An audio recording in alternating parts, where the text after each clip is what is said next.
Hi, everyone. Welcome to week 2 of Shocker Strong Resilience. This week's module is gratitude, and we will be talking about gratitude for the people and things around us, as well as what gratitude is and isn't. So, the first thing that we think about when we think about gratitude is being thankful or grateful for something or someone. And that's the basis of what we're starting out with today.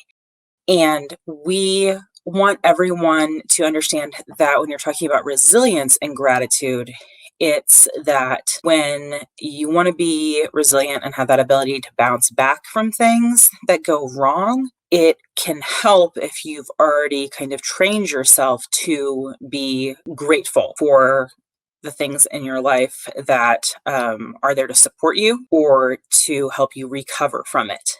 It is not saying, well, it could be worse, or, well, at least I have X, Y, or Z. Those things can be okay, but they can also become kind of dismissive of struggles that you run into later. Being grateful is all about just taking the time, and it doesn't have to be a whole lot of time. It can be a few seconds or, a minute or two, just to acknowledge and be grateful for the things and people around you. And that's what your worksheets this week will focus on, as well as some of our additional resources.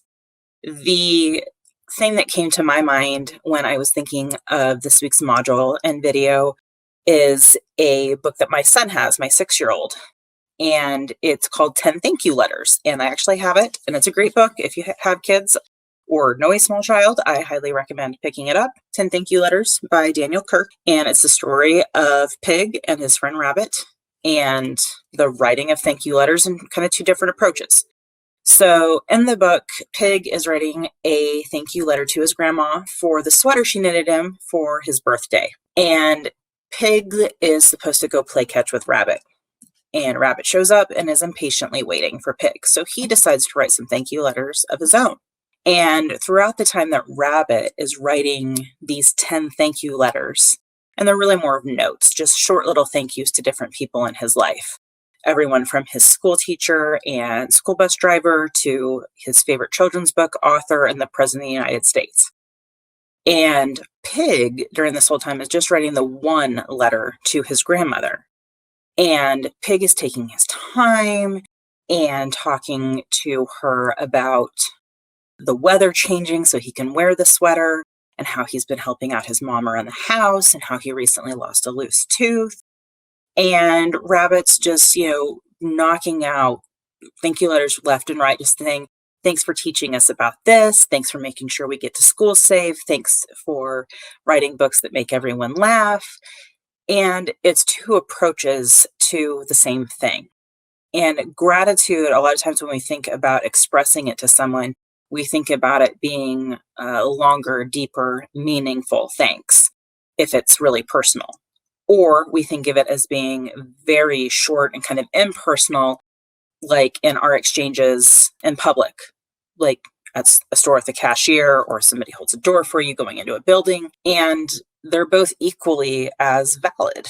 Gratitude doesn't have to be deep and meaningful, and it doesn't have to be, short and brief and impersonal.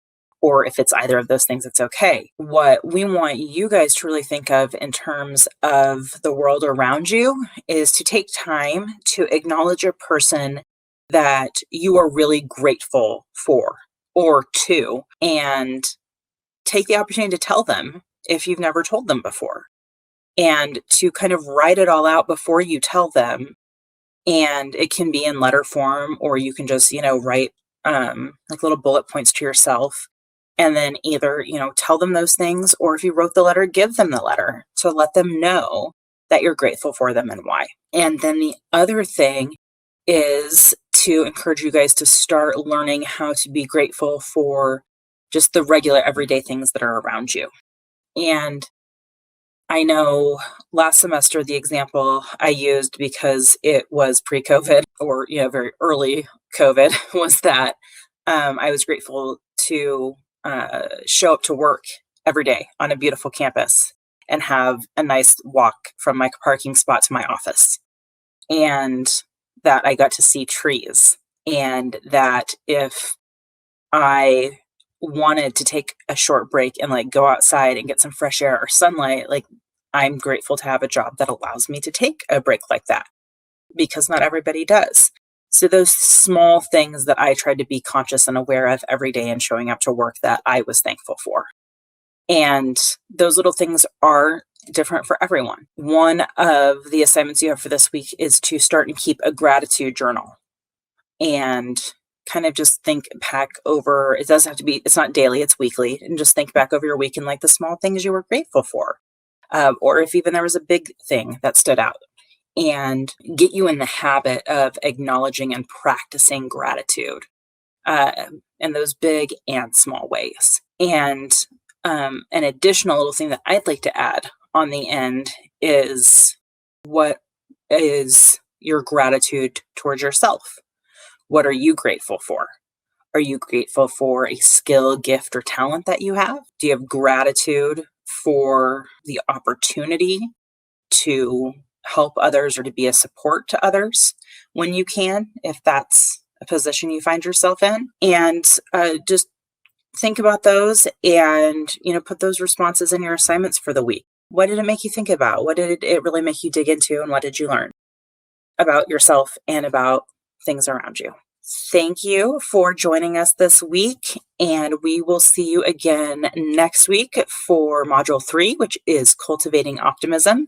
Again, if you're interested in checking out this awesome book by Daniel Kirk called 10 Thank You Letters, or acquiring it for a child in your life or yourself, no judgment, children's books are great self-care.